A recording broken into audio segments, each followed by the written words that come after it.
നമസ്കാരം. പുതിയൊരു വീഡിയോയിലേക്ക് എല്ലാവർക്കും സ്വാഗതം. ഇന്ന് നമ്മുടെ ന്യൂ SCERTയുടെ ക്ലാസ്സുകൾ ആരംഭിക്കുകയാണ്. അപ്പോൾ GKയുടെ ക്ലാസ്സുകൾ നമ്മൾ ഓർഡറിൽ ഇന്ത്യൻ ജോഗ്രഫി പഠിച്ചു വരുന്നുണ്ട്. കാണാത്തവരുണ്ടെങ്കിൽ കണ്ടുകൊള്ളുക. ന്യൂ SCERT ഒരുപാട് പേര് ആവശ്യപ്പെട്ട ക്ലാസ്സുകളാണ്. ഇനിയുള്ള പരീക്ഷകൾക്ക് ഉറപ്പായിട്ടും SCERT ചോദ്യങ്ങൾ ഉണ്ടാകും. ഇപ്പോൾ തന്നെ നിങ്ങൾ കാണുന്നല്ലോ എത്രത്തോളം ചോദ്യങ്ങളാണ് SCERTയിൽ നിന്ന് ഓരോ പരീക്ഷയ്ക്കും ചോദിക്കുന്നതെന്ന്. അപ്പോൾ അത് ഡീറ്റെയിൽ ആയിട്ട് ടെക്സ്റ്റ് ബുക്ക് വായിച്ച് ഓരോ പോയിൻ്റായിട്ട് പഠിക്കുന്നതായിരിക്കും നല്ലത്. ക്യാപ്സ്യൂൾ പഠിക്കുന്നതിനെക്കാട്ടിലും നിങ്ങൾ ടെക്സ്റ്റിലെ ഓരോ വരിയും വായിച്ച് പഠിക്കുന്നതായിരിക്കും നല്ലത്. അപ്പോൾ അത്തരത്തിലൊരു സമഗ്രമായിട്ടുള്ള ക്ലാസ്സാണ് നിങ്ങൾക്ക് തരുന്നത്. ഈ ക്ലാസ് കാണുന്ന എല്ലാവർക്കും ഉറപ്പായിട്ടും മാർക്ക് കിട്ടിയിരിക്കും. ഒരു പോയിൻ്റ് പോലും വിടാതെ നല്ല രീതിയിൽ നമ്മൾ ക്ലാസ്സുകൾ പറയുന്നുണ്ട്. അപ്പോൾ നോട്ടുകൾ എഴുതി SCERTക്ക് വേണ്ടിയിട്ടൊരു ബുക്ക് എടുത്ത് നോട്ട്സ് എഴുതി പഠിച്ചുകൊള്ളുക. ഈ ഒരു SCERT സീരീസ് കംപ്ലീറ്റ് ആകുമ്പോൾ നിങ്ങൾക്ക് പരീക്ഷയിലെ പകുതി മാർക്കോളം അങ്ങ് കിട്ടിയിരിക്കും. ഓക്കെ ആണല്ലോ. നമ്മൾ 7ാം ക്ലാസ്സിലെ സോഷ്യൽ സയൻസിലെ 3ാമത്തെ ചാപ്റ്റർ ഭരണഘടന വഴിയും വഴികാട്ടിയും എന്നുള്ള ചാപ്റ്ററാണ് പഠിക്കാനായിട്ട് പോകുന്നത്. അപ്പോൾ ആദ്യത്തെ 2 ചാപ്റ്റർ എന്ന് പറയുമ്പോൾ മധ്യകാല ഇന്ത്യയാണ്. മധ്യകാല ഇന്ത്യ നമ്മുടെ 10th ലെവൽ സിലബസിലും +2ലും വരുന്നില്ല, ഡിഗ്രി ലെവലിലാണ് വരുന്നത്. അപ്പോൾ മധ്യകാല ഇന്ത്യ നമ്മൾ ഇതിന് ശേഷം പഠിക്കുന്നതായിരിക്കും. അപ്പോൾ 7ാം ക്ലാസ് തൊട്ടാണ് നമ്മൾ സ്റ്റാർട്ട് ചെയ്തിരിക്കുന്നത്. എല്ലാ ചാപ്റ്ററുകളും നിങ്ങൾക്ക് ക്ലാസ് എടുത്തു തരും സിലബസ് പ്രകാരം. ഓക്കെ ആണല്ലോ. അപ്പോൾ നമുക്ക് ചാപ്റ്ററിലേക്ക് പോകാം. ഭരണഘടന വഴിയും വഴികാട്ടിയും. അപ്പോൾ ഇവിടെ എന്താ ആദ്യം പറയുന്നതെന്ന് നോക്കിയേ. ആദ്യം തന്നെ മഹാത്മാഗാന്ധിയുടെ യങ് ഇന്ത്യയിലെ ഒരു ഉദ്ധരണി തന്നുകൊണ്ടാണ് ഈ ചാപ്റ്റർ ആരംഭിക്കുന്നത്. അപ്പോൾ ഇതൊക്കെ സ്കിപ്പ് ചെയ്തിട്ട് പോകുമ്പോൾ എന്താണ്, ചിലപ്പോൾ പരീക്ഷയ്ക്ക് ഇത്തരത്തിലുള്ള വചനങ്ങളും കോഡ്സുകളും ഒക്കെ തന്നിട്ട് ഇത് ആരുടെ വാക്കുകളാണ് എന്ന രീതിയിലുള്ള ചോദ്യങ്ങൾ ചോദിക്കുന്നുണ്ട്. അപ്പോൾ അത് പഠിച്ചിരിക്കുക. അപ്പോൾ ഗാന്ധിജി പറഞ്ഞ കോട്ട്സ് എന്താണ്? മഹാത്മാഗാന്ധി യങ് ഇന്ത്യ എന്ന് പറയുന്ന അദ്ദേഹത്തിൻ്റെ ജേണലിലല്ലേ, യങ് ഇന്ത്യ അദ്ദേഹത്തിൻ്റെ പത്രമാണ്, നമുക്കറിയാം. യങ് ഇന്ത്യയിൽ പറഞ്ഞ ഉദ്ധരണികളാണ് കൊടുത്തിരിക്കുന്നത് ആദ്യം തന്നെ ഈ ചാപ്റ്റർ. എല്ലാ പ്രതിസന്ധികളിൽ നിന്നും രക്ഷാകർതൃത്വത്തിൽ നിന്നും ഇന്ത്യയെ മോചിപ്പിക്കുന്ന ഒരു ഭരണഘടനയ്ക്കായിട്ട് ഞാൻ പരിശ്രമിക്കുമെന്നാണ് പറഞ്ഞത്. അപ്പോൾ എങ്ങനത്തെ ഭരണഘടനയ്ക്കാണ്? എല്ലാ പ്രതിസന്ധികളിൽ നിന്നും ഇന്ത്യയെ മോചിപ്പിക്കുന്ന ഒരു ഭരണഘടനയ്ക്ക് വേണ്ടിയിട്ട് ഞാൻ പരിശ്രമിക്കുമെന്ന് ഗാന്ധിജി പറഞ്ഞു. ഞാൻ ആരാണ്? മഹാത്മാഗാന്ധിജിയാണല്ലേ. പിന്നീട് അദ്ദേഹം പറഞ്ഞു, ഏറ്റവും ദരിദ്രരായ മനുഷ്യർക്ക് രാജ്യത്തെ രൂപപ്പെടുത്തുന്നതിൽ കാര്യക്ഷമമായ ശബ്ദമുണ്ടാകുകയും രാജ്യം അവരുടേതാണെന്നു അവർക്ക് തോന്നുകയും ചെയ്യണം. ഉച്ചനീചത്വങ്ങളില്ലാതെ എല്ലാ സമുദായക്കാരും തികഞ്ഞ സൗഹാർദ്ദത്തോടുകൂടി ജീവിക്കുന്ന ഇന്ത്യക്കായാണ് എൻ്റെ പരിശ്രമമെന്ന് പറഞ്ഞു. അതുപോലെ തൊട്ടുകൂടായ്മയുടെയും ലഹരി വസ്തുക്കളുടെയും ശാപമില്ലാത്ത ഇന്ത്യ. എങ്ങനത്തെ ഇന്ത്യ ആയിരിക്കണം? തൊട്ടുകൂടായ്മയോ അയിത്തമോ ഇങ്ങനെയുള്ള കാര്യങ്ങളൊന്നും ഉണ്ടാകാത്ത ഇന്ത്യ ആയിരിക്കണം. ലഹരി വസ്തുക്കളുടെ ശാപമില്ലാത്ത ഇന്ത്യ ആയിരിക്കണം. അതുപോലെ എന്താണ്, പുരുഷന്മാരുടെ അവകാശങ്ങൾ അതേപോലെ തന്നെ സ്ത്രീകൾക്കും അനുഭവിക്കാനാവുന്ന ഇന്ത്യ ആയിരിക്കണം. ഇത്തരം കാര്യങ്ങളാണ് ഇന്ത്യ എങ്ങനെ ആയിരിക്കണം എന്നത് മഹാത്മാഗാന്ധിജി പറഞ്ഞത്. എവിടെയാണ് പറഞ്ഞത്? യങ് ഇന്ത്യയിലാണ് പറഞ്ഞത്. യങ് ഇന്ത്യയിലാണ് മഹാത്മാഗാന്ധിജി ഇങ്ങനെ അഭിപ്രായപ്പെട്ടത്. അപ്പോൾ ഭാവി ഇന്ത്യയുടെ ഭരണഘടനയിൽ എന്തെല്ലാം ആശയങ്ങൾ ഉണ്ടാകണമെന്നാണ് മഹാത്മാഗാന്ധിജി ആഗ്രഹിച്ചത്? എന്തൊക്കെയാണ്? പരമാധികാരം വേണം, തുല്യത വേണം, സാഹോദര്യം വേണം, ലിംഗനീതി വേണം. ഇത്തരം കാര്യങ്ങൾ ഭരണഘടനയിൽ ഉണ്ടായിരിക്കണമെന്ന് ആര് പറഞ്ഞു? മഹാത്മാഗാന്ധിജി പറഞ്ഞു. നമുക്കിനി ഭരണഘടനയിലേക്ക് പോകാം. അപ്പോൾ നിങ്ങൾക്കറിയാം 1857 ഒന്നാം സ്വാതന്ത്ര്യ സമരം. 1857 ഒന്നാം സ്വാതന്ത്ര്യ സമരത്തെക്കുറിച്ച് അറിയാമല്ലോ. അപ്പോൾ എന്താണ് ഈ 1857 ഒന്നാം സ്വാതന്ത്ര്യ സമരത്തിൻ്റെ പ്രത്യേകത? ബ്രിട്ടീഷ് ആധിപത്യത്തിനെതിരെ ഉയർന്നു വന്ന ആദ്യത്തെ ബഹുജന സമരമാണ് 1857 ഒന്നാം സ്വാതന്ത്ര്യ സമരമെന്ന് പറയുന്നത്. അപ്പോൾ ഈ സമരത്തിൽ ആരൊക്കെയാണ് പങ്കാളികളായത്? സൈനികർ, ഗോത്രവർഗക്കാർ, രാജാക്കന്മാർ തുടങ്ങിയവരൊക്കെ എന്താണ് ഈ ഒരു സമരത്തിൽ പങ്കാളികളായിരുന്നു. സൈനികർ, ഗോത്രവർഗക്കാർ, രാജാക്കന്മാർ, പ്രഭുക്കന്മാർ, കർഷകർ തുടങ്ങിയ പല വിഭാഗങ്ങളും ഈ ഒരു 1857 കലാപത്തിൽ പങ്കാളികളായിട്ടുണ്ട്. അങ്ങനെ ഈ ഒരു സമരത്തിലൂടെ എന്ത് വന്നു? ദേശീയ ബോധം വളർത്തുന്നതിന് ഈ സമരം സഹായകമായി. മതസൗഹാർദ്ദത്തിലൂന്നി എന്താണ്, ദേശീയ ബോധം വളർത്തുന്നതിന് ഈ സമരം സഹായകമായി. അങ്ങനെ ദേശീയ ബോധം ശക്തിപ്പെട്ടപ്പോൾ എന്ത് സംഭവിച്ചു എന്നറിയൂ? ഇന്ത്യയുടെ പല ഭാഗങ്ങളിലും ധാരാളം പ്രാദേശിക സംഘടനകളൊക്കെ രൂപപ്പെട്ടു. അപ്പോൾ എന്താണ് ആ ഓർഡറിൽ പഠിച്ചുകൊള്ളുക? 1857 കലാപം വരുന്നു. അതിൽ കർഷകർ, സൈനികർ, ഗോത്രവർഗ്ഗക്കാർ, പ്രഭുക്കന്മാർ, രാജാക്കന്മാർ എല്ലാ വിഭാഗക്കാരും പങ്കെടുക്കുന്നു. അങ്ങനെ മതസൗഹാർദ്ദത്തിലൂന്നി ദേശീയ ബോധം വളരുന്നു. അങ്ങനെ എന്ത് ചെയ്യുന്നു? ദേശീയ ബോധം ശക്തിപ്പെട്ടപ്പോൾ വിദേശ ആക്രമണത്തിനെതിരെ, വിദേശ ആധിപത്യത്തിനെതിരേക്ക് ഇന്ത്യയുടെ വിവിധ ഭാഗങ്ങളിൽ ധാരാളം പ്രാദേശിക സംഘടനകൾ രൂപപ്പെട്ടു. ഇതിൽ പ്രധാനപ്പെട്ട ചില സംഘടനകളാണ് Indian association, Madras native association, Poona Sarvajanik Sabha എന്നിവയൊക്കെ എന്താണ്? ഇതിന് ഉദാഹരണങ്ങളാണ്. Indian association, Madras native association, Pune Sarvajanik Sabha തുടങ്ങിയവയൊക്കെ ഉദാഹരണങ്ങളാണ്. അപ്പോൾ ഇതൊക്കെ എന്താണെന്നറിയാമോ? ഇതൊക്കെ പ്രാദേശിക സ്വഭാവമുള്ള സംഘടനകൾ മാത്രമാണ്. പ്രാദേശിക സ്വഭാവമുള്ള സംഘടനകളാണ്. എപ്പോഴാണ് ഒരു ദേശീയ തലത്തിലേക്കൊരു സംഘടന വരുന്നത്? 1885 Indian national Congress INC 1885 INC രൂപീകൃതമായപ്പോഴേക്കാണ് ഒരു ദേശീയ തലത്തിലേക്ക് ഒരു സംഘടന രൂപപ്പെടുന്നത്. അങ്ങനെ ഈ INC എന്ത് ചെയ്തു? ഇന്ത്യയിലെ വിവിധ ജനവിഭാഗങ്ങളുടെ പ്രശ്നങ്ങളൊക്കെ അധികാരികളുടെ ശ്രദ്ധയിൽപ്പെടുത്തി. ജാതി മത പ്രാദേശിക ചിന്തകൾക്കതീതമായിട്ട് ജനങ്ങൾക്കിടയിൽ ദേശീയ ബോധം വളർത്തി. ജനങ്ങൾക്കിടയിൽ ദേശീയ ബോധം വളർത്തു. ഇതൊക്കെ എന്തായിരുന്നു? INCയുടെ പ്രധാനപ്പെട്ട ലക്ഷ്യങ്ങളായിരുന്നു. വിദേശ ഭരണം അവസാനിപ്പിക്കുക എന്നത് മാത്രമല്ല, മെച്ചപ്പെട്ട സാമൂഹിക രാഷ്ട്രീയ ജീവിതം ഓരോ ഇന്ത്യക്കാരനും ഉറപ്പാക്കുക എന്നതൊക്കെ ഇതിൻ്റെ ലക്ഷ്യങ്ങളായിരുന്നു എന്ന് അറിഞ്ഞിരിക്കുക. അപ്പോൾ ഈ ദേശീയ പ്രാധാന്യമുള്ളൊരു സംഘടന വരുന്നത് എപ്പോഴാണ്? INC വരുമ്പോഴാണ് ഒരു ദേശീയ പ്രാധാന്യമുള്ള സംഘടന വരുന്നത് എന്ന് അറിഞ്ഞിരിക്കുക. ക്ലിയർ ആണല്ലോ? ഇനി എന്താണ് നമുക്ക് പഠിക്കാനുള്ളത്? ഭരണഘടനയെക്കുറിച്ചാണ്. ഗാന്ധിജി വന്നപ്പോഴാണ് എന്ത് ചെയ്യുന്നത്? സ്വാതന്ത്ര്യ സമര പ്രസ്ഥാനത്തിൻ്റെ ബഹുജന സ്വഭാവം കൈവന്നത്. ഗാന്ധിജിയുടെ സ്വാധീനത്തെക്കുറിച്ചൊക്കെ ഇവിടെ പറയുന്നുണ്ട്. ഇനി നമുക്ക് ഭരണഘടനയിലേക്ക് പോകാം. അപ്പോൾ ദേ ഇവിടെ ഒരു പെങ്കൊച്ചിരുന്ന് പറയുന്നത് എന്താണെന്ന് നോക്കിക്കേ. 1947 ഓഗസ്റ്റ് 15 നമുക്ക് സ്വാതന്ത്ര്യം കിട്ടിയത്. എന്നാൽ ഭരണഘടന എന്നാണ് വന്നത്? 1950 എന്ന് പറയുന്നുണ്ട്. അപ്പോൾ കൊച്ചിൻ്റെ സംശയമാണ്, 1947 ഓഗസ്റ്റ് 15 സ്വാതന്ത്ര്യം കിട്ടി. എന്നാൽ എന്നാണ് ഭരണഘടന നിലവിൽ വന്നത്? 1950 ജനുവരി 26 അപ്പോൾ ഇതിൻ്റെ ഇടയ്ക്ക് എത്ര വർഷത്തെ ഗ്യാപ്പ് ഉണ്ടേ? ഒരു 2 വർഷത്തെ ഗ്യാപ്പ് ഉണ്ടല്ലേ? അപ്പോൾ ഈ 2 വർഷം എന്താണ് സംഭവിച്ചത് എന്നാണ് ഈ കുട്ടിയുടെ സംശയം. അപ്പോൾ സ്വാതന്ത്ര്യം നേടി 2.5 വർഷത്തോളം എന്തായിരുന്നു ഇന്ത്യൻ ഭരണഘടനയുടെ നിയമം എന്നാണ്. അപ്പോൾ ഭരണഘടന 50 വന്നേ. അപ്പോൾ അത്രയും നാൾ എന്ത് നിയമമാണ് നമ്മൾ ഫോളോ ചെയ്തത്? അല്ലെങ്കിൽ എന്തുകൊണ്ടാണ് അത്രയും കാലതാമസം വന്നത് അല്ലേ? അപ്പോൾ ഈ ഒരു സമയത്ത് 1950 ജനുവരി 26 ഭരണഘടന നിലവിൽ വന്നു. അപ്പോൾ ഭരണഘടന നിലവിൽ വരുന്നത് വരെ ഇന്ത്യ പിന്തുടർന്നത് 1935 പാസ്സാക്കിയ ഗവൺമെൻറ് ഓഫ് ഇന്ത്യ ആക്ട് എന്ന് പറയുന്ന നിയമസംഹിതയാണ്. 1935 പാസ്സാക്കിയ ഗവൺമെൻറ് ഓഫ് ഇന്ത്യ ആക്ട് കണ്ടവിടെ കാണിച്ചേക്കുന്നേ. 1935 ഗവൺമെൻറ് ഓഫ് ഇന്ത്യ ആക്ടാണ് ഭരണഘടന നിലവിൽ വരുന്നത് വരെ ഇന്ത്യ ഫോളോ ചെയ്തത്.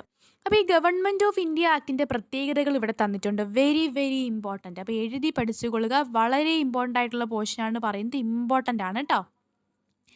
ഗവൺമെൻറ് ഓഫ് ഇന്ത്യ ആക്ടിൽ 321 വിഭാഗങ്ങളും 10 പട്ടികകളും ഉണ്ടായിരുന്നു. ബുക്കിൽ എഴുതി എടുത്തുകൊള്ളുക. 321 വിഭാഗങ്ങളും 10 പട്ടികകളും അടങ്ങുന്നതായിരുന്നു ഗവൺമെൻറ് ഓഫ് ഇന്ത്യ ആക്ട്.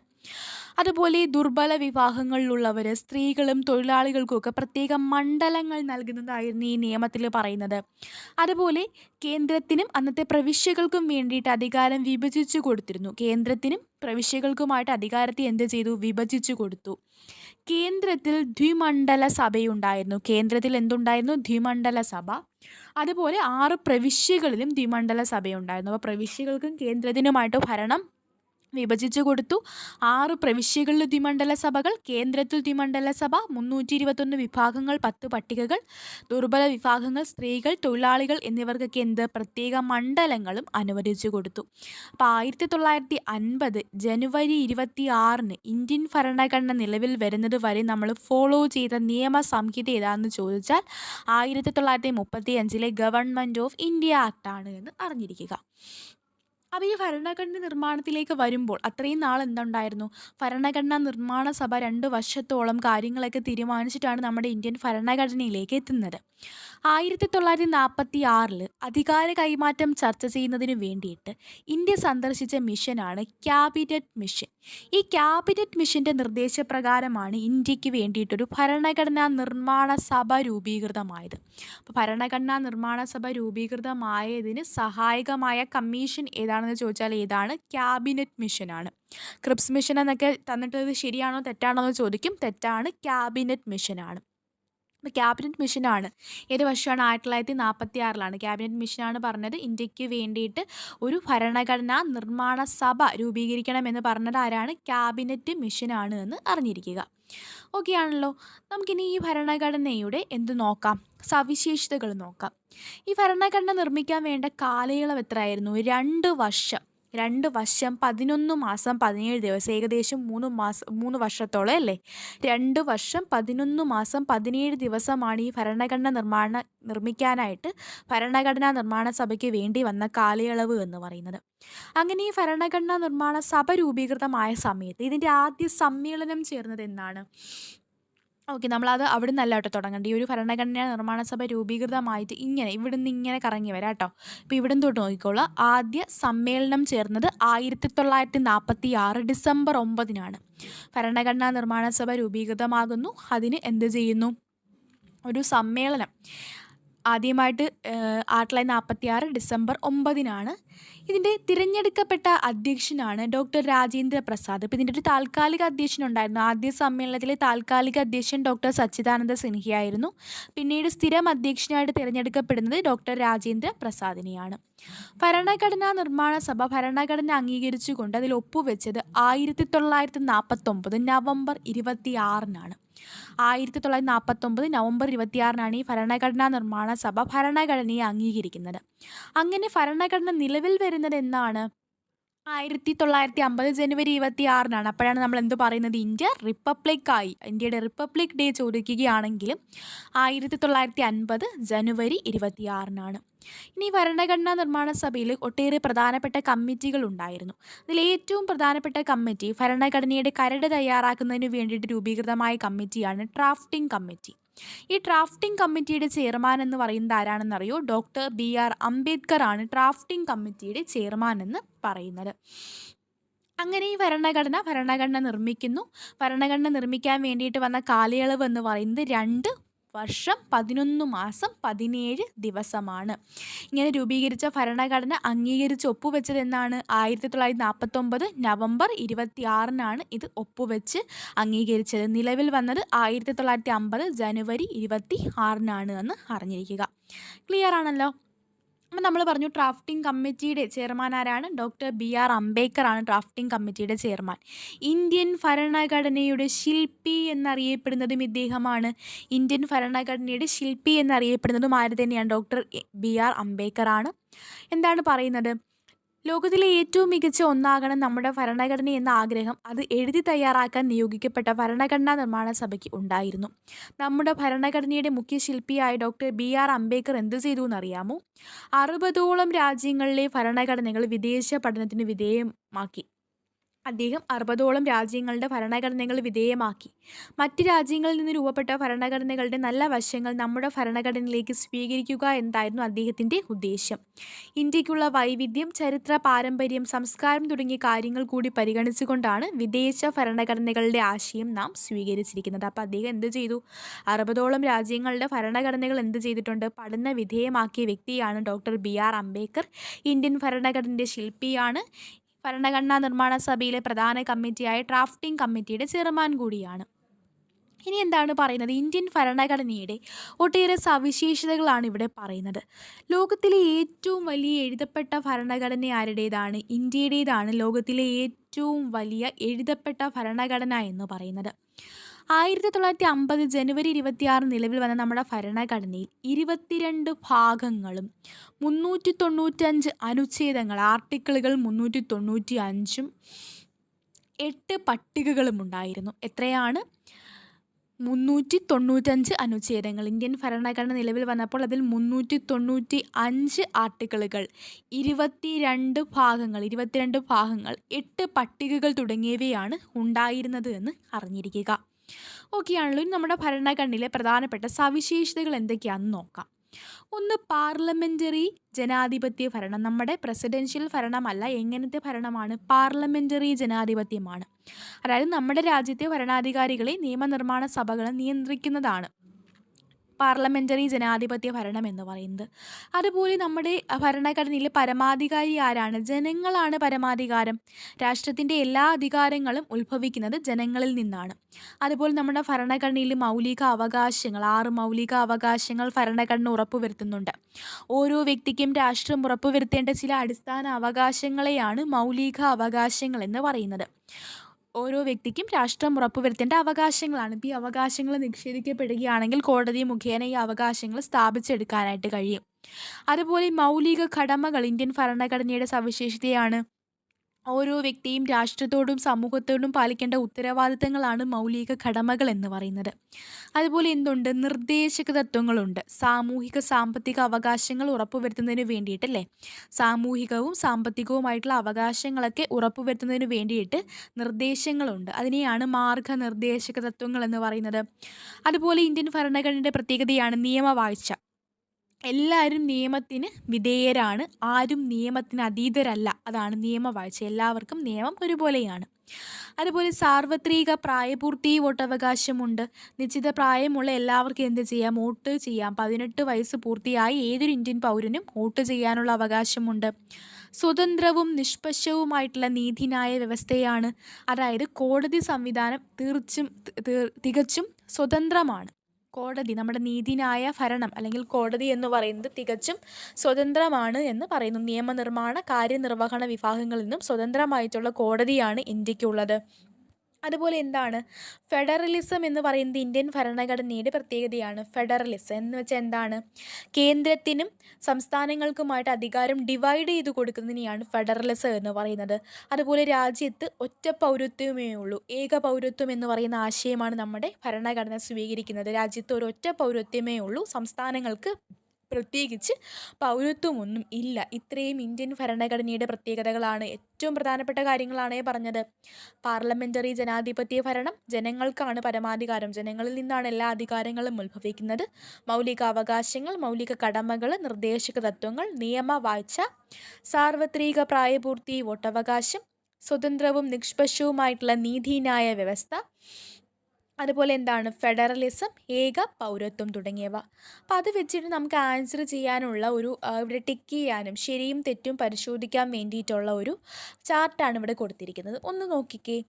സർക്കാരുകളുടെ കീഴിലാണ് നമ്മുടെ കോടതികൾ പ്രവർത്തിക്കുന്നത്. ആണോ? അല്ല. നമ്മുടെ കോടതികൾ എന്ന് പറയുമ്പോൾ തികച്ചും സ്വതന്ത്രമാണ് എന്ന് നമ്മൾ പറഞ്ഞു അല്ലേ. കാര്യനിർവഹണ വിഭാഗത്തിൽ നിന്നും നിയമനിർമ്മാണ വിഭാഗത്തിൽ നിന്നും സ്വതന്ത്രമായിട്ടുള്ളൊരു കോടതി സംവിധാനമാണ് നമുക്കുള്ളത്. അപ്പോൾ സർക്കാരുകളുടെ കീഴിലാണ് കോടതികൾ പ്രവർത്തിക്കുന്നത് എന്നത് നമുക്ക് തെറ്റായിട്ട് പറയാനായിട്ട് കഴിയും.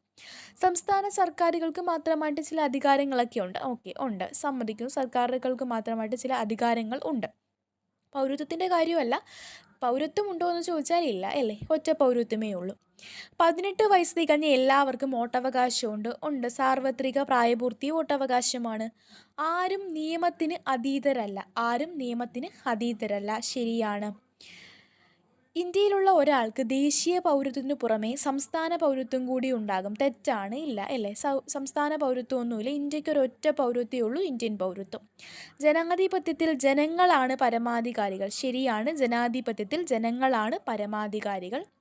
അവകാശങ്ങൾ ഉള്ളതുപോലെ നമുക്ക് കടമകളുമുണ്ട്. ശരിയാണ്. അവകാശങ്ങളുള്ളതുപോലെ മൗലിക അവകാശങ്ങളും കടമകളും ഒക്കെ ഉണ്ട്. നമ്മുടെ ഭരണാധികാരികൾക്ക് മേൽ ആർക്കും നിയന്ത്രണമില്ല. തെറ്റാണല്ലേ. ഭരണാധികാരികൾക്ക് മേളിൽ നിയന്ത്രണമുണ്ട്, ആർക്കും നിയന്ത്രണമില്ല എന്ന് പറയുന്നത് തെറ്റാണ്. അപ്പോൾ ഇത് ശരിയും തെറ്റും ഒക്കെ പരിശോധിക്കാൻ വേണ്ടിയിട്ട് നിങ്ങൾക്ക് പരീക്ഷയിൽ പ്രതീക്ഷിക്കാവുന്ന ഭാഗമാണ്. പഠിച്ച് വെച്ചുകൊള്ളുക. ഇനി നമ്മുടെ കുറേയധികം നിയമങ്ങളെക്കുറിച്ച് പറയുന്നുണ്ട്. നമ്മുടെ ഭരണഘടന രാഷ്ട്രത്തിൻ്റെ അടിസ്ഥാന നിയമസംഹിതയാണ്. ഭരണഘടനാ വ്യവസ്ഥകൾക്കനുസൃതമായിട്ട് മാത്രമേ കേന്ദ്ര സംസ്ഥാന സർക്കാരുകൾക്ക് ഏതൊരു നിയമവും നിയമിക്കാനായിട്ട് കഴിയത്തുള്ളൂ. നിയമം നിർമ്മിക്കണമെങ്കിൽ ഭരണഘടനാ വ്യവസ്ഥകൾക്ക് അനുസൃതമായിട്ട് മാത്രമേ പറ്റത്തുള്ളൂ. അപ്പോൾ അങ്ങനെ കുറേയധികം നിയമങ്ങളുടെ പേരുകൾ ഇവിടെ തന്നിട്ടുണ്ട്. ഈ നിയമങ്ങളൊക്കെ തന്നെ നമുക്ക് ഡീറ്റെയിൽ ആയിട്ട് പഠിക്കാനുണ്ട്. അപ്പോൾ അതിനെക്കുറിച്ച് ഞാൻ ഇപ്പോൾ പറയുന്നില്ല. ടെക്സ്റ്റ് ബുക്കിൽ ഈ കുറേ നിയമങ്ങളെക്കുറിച്ചൊക്കെ പറയുന്നുണ്ട്. വിവരാവകാശ നിയമം ഏത് വർഷമാണ്? 2005 വിവരാവകാശ നിയമം എന്ന് പറയുന്നത് അല്ലേ. അപ്പോൾ അതൊക്കെ നമുക്ക് ഡീറ്റെയിൽ ആയിട്ട് ഇനി പഠിക്കാനുണ്ട്. അപ്പോൾ നമുക്കത് പരാമർശിക്കാവുന്നതാണ്. ഓക്കെ ആണല്ലോ. ഇനി നമുക്ക് പഠിക്കാനുള്ള ഏറ്റവും പ്രധാനപ്പെട്ടൊരു നിയമത്തെക്കുറിച്ച് പറയുന്നുണ്ട്. ഇവിടെ ഏതാണ്? പോക്സോ നിയമം. പോക്സോ ആക്ട് ഏത് വർഷമാണ്? 2012 കുട്ടികൾക്ക് നേരെ നടക്കുന്ന ലൈംഗിക അതിക്രമങ്ങളിൽ നിന്നും സംരക്ഷണം നേടുന്നതിനു വേണ്ടിയിട്ട് 2012 വന്ന നിയമമാണ് പോക്സോ നിയമം എന്ന് പറയുന്നത്. അപ്പോൾ ഈ കുട്ടികൾക്ക് നേരെ നടക്കുന്ന ലൈംഗിക അതിക്രമങ്ങൾ തടയുവാനും കുറ്റവാളികൾക്ക് ശിക്ഷയൊക്കെ കൊടുക്കുവാനുമായിട്ട് ഒരു ഉടമ്പടി ഉണ്ടായിരുന്നു. അത് 1989 കുട്ടികളുടെ അവകാശ ഉടമ്പടിയാണ്. എന്നാൽ ഇതിനു വേണ്ടിയിട്ടൊരു നിയമം നിലവിൽ വരുന്നത് 2012 ഏത് നിയമമാണ്? പോക്സോ ആക്ട് ആണ്. Protection of childrens from sexual offences ആണ്. Protection of childrens from sexual offences എന്നതാണ് പോക്സോ ആക്ട്. 2012 ഈ പോക്സോ ആക്ട് എന്ന് പറയുന്നത്. 2012. അപ്പോൾ ഈ ഒരു ആക്ടിനകത്ത് പറയുന്നത് എന്താണെന്നറിയാമോ? 18 വയസ്സിൽ താഴെയുള്ള ഏതൊരു കുട്ടിയെയും എന്താകുന്നുണ്ട്? 18 വയസ്സിൽ താഴെയുള്ള ഏതൊരു കുട്ടിയെയും 18 വയസ്സിൽ താഴെയുള്ള ഏതൊരു കുട്ടിയെയും ഈ നിയമത്തിൽ എന്തായിട്ട് പറയുന്നുണ്ട്? കുട്ടിയായിട്ട് പറയുന്നുണ്ട്. അപ്പോൾ ആൺകുട്ടിയൊന്നും പെൺകുട്ടിയൊന്നും വേർതിരിവൊന്നുമില്ല. 18 വയസ്സിൽ താഴെയുള്ള ഏതൊരാളെയും ഈ ഒരു നിയമത്തിൽ കുട്ടി എന്ന് പറയുന്നുണ്ട്. അപ്പം protection of childrens from sexual offences act ഏത് വർഷമാണ്? 2012. അപ്പോൾ ഇതിൽ നമുക്ക് 2 വകുപ്പുകൾ, ഈ ഒരു നിയമത്തിലെ 2 വകുപ്പുകൾ ഇതിൽ പഠിക്കാനായിട്ട് പറയുന്നുണ്ട്. വകുപ്പ് 19 വകുപ്പ് 44. അപ്പോൾ ഈ പോക്സോ ആക്ടിലെ വകുപ്പ് 19 പ്രകാരമാണ് ലൈംഗിക അതിക്രമ കേസുകൾ ഉണ്ടായാൽ അത് റിപ്പോർട്ട് ചെയ്യേണ്ടത് സ്പെഷ്യൽ ജുവനൈൽ പോലീസ് യൂണിറ്റോ ലോക്കൽ പോലീസോ ആണെന്ന് പറയുന്നു. അപ്പോൾ ഏത് വകുപ്പിലാണ്? വകുപ്പ് 19 എന്താണ് പറയുന്നത്? ഒരു ലൈംഗിക അതിക്രമ കേസ് ഉണ്ടാകുകയാണെങ്കിൽ അത് റിപ്പോർട്ട് ചെയ്യേണ്ടത് ഒന്നെങ്കിൽ സ്പെഷ്യൽ ജുവനൈൽ പോലീസ് യൂണിറ്റ് അല്ലെങ്കിൽ ലോക്കൽ പോലീസോ ആണെന്നാണ് ഈ നിയമത്തിൽ പറയുന്നത്. സ്പെഷ്യൽ ജുവനൈൽ പോലീസ് യൂണിറ്റ് അല്ലെങ്കിൽ ലോക്കൽ പോലീസാണ് എന്ന് പറയുന്നു. ഇനി ഈ പോക്സോ കേസുകൾ കൈകാര്യം ചെയ്യുന്ന ഉദ്യോഗസ്ഥനെയാണ് ചൈൽഡ് വെൽഫെയർ പോലീസ് ഓഫീസർ എന്ന് പറയുന്നത്. ചൈൽഡ് വെൽഫെയർ പോലീസ് ഓഫീസർ എന്ന് പറയുന്നത് പോക്സോ കേസുകൾ കൈകാര്യം ചെയ്യുന്ന ഉദ്യോഗസ്ഥനെയാണ്. അപ്പോൾ വകുപ്പ് 19 പറയുന്നത് ഈ ഒരു കേസുകൾ റിപ്പോർട്ട് ചെയ്യേണ്ടത് ഒന്നെങ്കിൽ സ്പെഷ്യൽ ജുവനൈൽ പോലീസ് യൂണിറ്റ് അല്ലെങ്കിൽ ലോക്കൽ പോലീസ് ആയിരിക്കണമെന്ന്. ഇനി ഇതിലെ വകുപ്പ് 44 പ്രകാരമാണ് കേരള സംസ്ഥാന ബാലാവകാശ സംരക്ഷണ കമ്മീഷൻ നിരീക്ഷണ സംവിധാനം ഒരുക്കിയിരിക്കുന്നത്. കേരള സംസ്ഥാന ബാലാവകാശ സംരക്ഷണ കമ്മീഷൻ പോക്സോ നിയമത്തിലെ വകുപ്പ് 44 പ്രകാരം എന്താണ്? പോക്സോ മോണിറ്ററിംഗ് സെൽ നിരീക്ഷണ സംവിധാനവും ഒരുക്കിയിട്ടുണ്ട്. അപ്പോൾ ഈ 2 വകുപ്പുകളും പഠിച്ചുകൊള്ളുക. 19 44 protection of childrens from sexual offences. Clear ആണല്ലോ. ഇനി ഇവിടെ ഒരു മരത്തിൽ എന്താ കാണിച്ചേക്കുന്നത്? ഭരണഘടനയുടെ ധർമ്മങ്ങളാണ് കേട്ടോ. ഇന്ത്യൻ ഭരണഘടനയുടെ ധർമ്മങ്ങളാണ്. നേരത്തെ നമ്മൾ പ്രത്യേകതകൾ അല്ലെങ്കിൽ സവിശേഷതകളാണ് പഠിച്ചത്. ഇനി എന്തൊക്കെയാണ് ഇതിൻ്റെ ധർമ്മങ്ങൾ എന്നിവിടെ പറയുന്നുണ്ട്. അപ്പം നമ്മൾ നേരത്തെ പറഞ്ഞു പൗരന്മാർക്ക് അവകാശങ്ങളും കടമകളും ഒക്കെ ഉണ്ടെന്ന്. അപ്പോൾ ഈ പൗരരുടെ അവകാശങ്ങളും കടമകളും സ്ഥാപിക്കുന്നത് ഭരണഘടനയുടെ ധർമ്മമാണ്. അവരുടെ അവകാശങ്ങളും കടമകളും സ്ഥാപിക്കുക. അതുപോലെ ഗവൺമെൻറ്റിൻ്റെ അധികാരങ്ങളും പരിമിതികളും ഒക്കെ വ്യക്തമാക്കുന്നു. അധികാരങ്ങളുണ്ട്, അതുപോലെ ചില പരിമിതികളുണ്ട്, അതും വ്യക്തമാക്കുന്നുണ്ട്. രാജ്യത്തിൻ്റെ അടിസ്ഥാന മൂല്യങ്ങളും ആദർശങ്ങളും ഒക്കെ ഭരണഘടനയിൽ വ്യക്തമാക്കുന്നുണ്ട്. സ്വേച്ഛാധിപത്യത്തിനും അധികാര ദുർവിനിയോഗത്തിനുമെതിരായ സംരക്ഷണ കവചമായിട്ട് നമ്മുടെ ഭരണഘടന പ്രവർത്തിക്കുന്നു. രാജ്യത്തിന് ദിശാബോധം നൽകുന്ന ഒരു അടിസ്ഥാന രേഖയായിട്ട് ഭരണഘടന നിലകൊള്ളുന്നു. നാനാത്വത്തിൽ ഏകത്വം സംരക്ഷിക്കുന്നു. അല്ലേ? നാനാത്വത്തിൽ ഏകത്വം എന്ന് പറയുന്ന ആശയം സംരക്ഷിക്കുന്നു. രാജ്യത്തെ എല്ലാ ഭരണ സംവിധാനങ്ങളും ഭരണഘടനയ്ക്ക് വിധേയമാണ് ആയിട്ടാണ് പ്രവർത്തിക്കുന്നത് എന്ന് ഉറപ്പ് നൽകുന്നു. അപ്പോൾ ഇതെല്ലാം ഇന്ത്യയുടെ ഭരണഘടനയുടെ ധർമ്മങ്ങളാണ്. പഠിച്ചുകൊള്ളുക കേട്ടോ. ഇത് സ്റ്റേറ്റ്മെൻ്റ് ആയിട്ടൊക്കെ ചോദിക്കുക. ഇതിനകത്ത് ഓരോ പോയിന്റ് തന്നിട്ട് ഏതാ ശരി ഏതാ തെറ്റെന്നുള്ള രീതിയിൽ ചോദിക്കാവുന്നതാണ്. ഓക്കെ ആണല്ലോ. ഇനി നമുക്ക് പഠിക്കാനായിട്ടുള്ളത് എന്താണ്? പ്രധാനപ്പെട്ട ഭേദഗതികളാണ്. ഈ ഒരു ഭാഗം ഇമ്പോർട്ടൻ്റ് ആണ് കേട്ടോ. ഇത് നല്ല ഇമ്പോർട്ടൻ്റ് ആയിട്ടുള്ള ഭാഗമാണ്. പഠിച്ചുകൊള്ളുക. അപ്പോൾ ആദ്യമായിട്ട് ഇന്ത്യൻ ഭരണഘടന നമുക്കറിയാം, ഇവിടെ തന്നിട്ടുണ്ട്. 1950 ജനുവരി 26 നിലവിൽ വന്നത്. അപ്പം നിലവിൽ വന്നതിന് ശേഷം നമുക്കറിയാം ഒരു നിയമം നിലവിൽ വരുമ്പോൾ കാലാനുസൃതമായിട്ട് അതിന് ഒട്ടേറെ മാറ്റങ്ങൾ വേണമെന്ന് തോന്നുമ്പോൾ നമ്മൾ എന്ത് നടത്തും? അമെൻമെൻറ്റ്, ഭേദഗതികൾ നടത്തും. അങ്ങനെ ഇന്ത്യൻ ഭരണഘടനയിലുണ്ടായ ഏറ്റവും പ്രധാനപ്പെട്ട ഭേദഗതികളുടെ ഒരു ചാർട്ടാണ് ഇവിടെ കാണിച്ചിരിക്കുന്നത്. വെരി വെരി ഇമ്പോർട്ടൻറ്റ് ചോദ്യം ഉണ്ടായിരിക്കും. അപ്പോൾ ആദ്യമായിട്ട് നമ്മുടെ ഒന്നാമത്തെ ഭേദഗതി എന്ന് പറയുന്നത് എന്നാണ്? 1951 ഭരണഘടനയുടെ 1-ാം ഭേദഗതി വരുന്നത്. അങ്ങനെ പട്ടികകളുടെ എണ്ണം ഈ 1-ാം ഭേദഗതിയിലൂടെ കൂട്ടിച്ചേർത്ത പട്ടികയാണ് 9-ാം പട്ടിക എന്ന് പറയുന്നത്. 9-ാം പട്ടിക ഭരണഘടനയിൽ കൂട്ടിച്ചേർക്കുന്നു. 1-ാം ഭേദഗതി 1951.